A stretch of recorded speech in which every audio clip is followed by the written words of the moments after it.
Hey to professional sarcastic man and seeker of attention, Oz Chris here with reviews on Justice League Dark number 10 and Mighty Morphin Power Rangers number 38, starting off with JLD Against the Lords of Order. So, written by James Tinian, art by Alvaro Martinez Bueno, coloring by Brad Anderson, and the cover by Bueno, Raul Fernandez, and Anderson.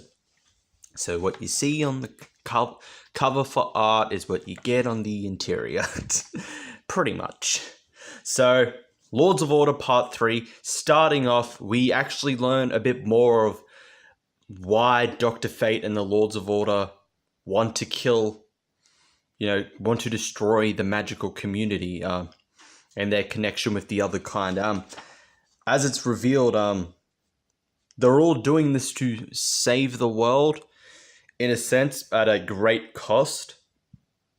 So with the, because of the threat, because of Perpetua, the Source Wall, and everything, the other kind is unleashed into the universe, and Nabu, Dr. Fate, proposes that in order to deal with them, we need to destroy the sphere of the gods, the source of magic's true power, in order to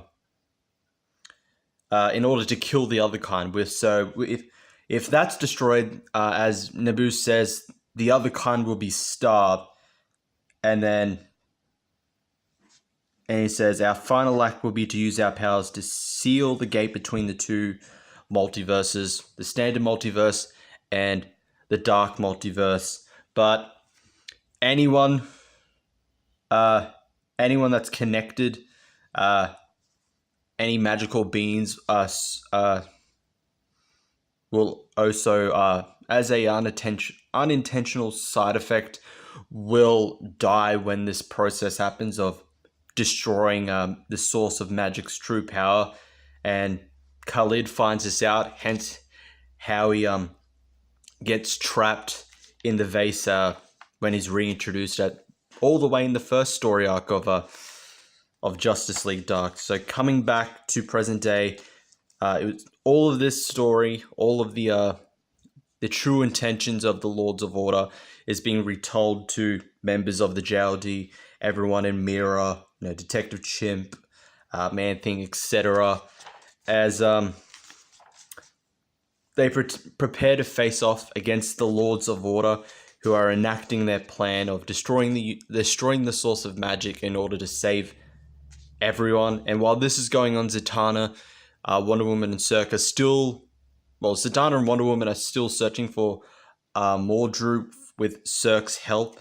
But Cirque reveals that all of Zatanna's, her history was planned from the get-go by her father leading up to this. So, her father training her being connected with John Constantine, all of that was planned leading to this, because as Cirque says it, you can't find Mordru because he's going to come looking for you anyway to deal with the other kind. And after a brief skirmish with one of the members of the other kind, Zatanna and Wonder Woman return home.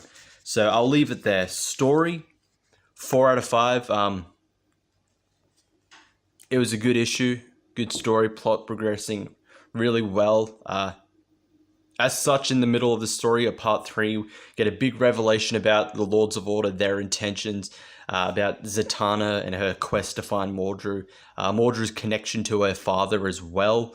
So, really good issue. Art and coloring, 4.5 out of 5. Really good. I've been loving Bueno and Anderson's art and coloring. The cover, the cover, 4 out of 5. Not a bad looking cover, but they don't really particularly fight the Lords of Order in this issue, but it's a good cover regardless. So on to Mighty Morphin Power Rangers Beyond the Grid, the penultimate issue to Marguerite Bennett's run. I believe so. I think 40 is when Ryan Parrott takes over, introduces the White Ranger, etc. So if you thought we found out some true intentions and revelations in this, we actually find out some here as well. Unintentionally, these two issues share a common theme.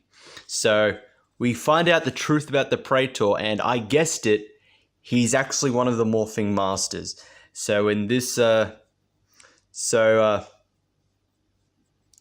and the other Morphing Masters discovered this universe which contained the Zeo Crystal, and to prevent a great evil from accessing it, they purposely removed this universe's connection to the morphing grid and let it slowly die so that the evil couldn't get the Zeo crystals. And to help him, he created his own set of rangers. I'm just going to call them the Solarix Rangers. But over time, his goal started to become twisted, as he said,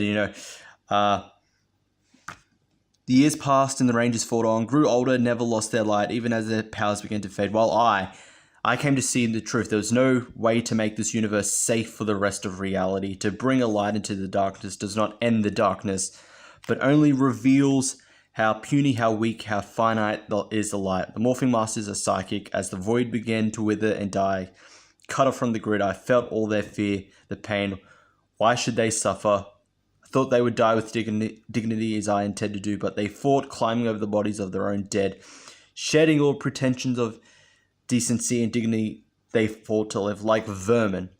Once I had sought to comfort these people in their death throes, to share in their suffering, bring them salvation. Now I knew they were not worthy of my sacrifice, but my rangers did not understand. So, yeah, so he kind of got sick. He got sick of waiting, of just this world dying and waiting for a solution to fix it without having evil having a chance to get the Zeo crystal. So he's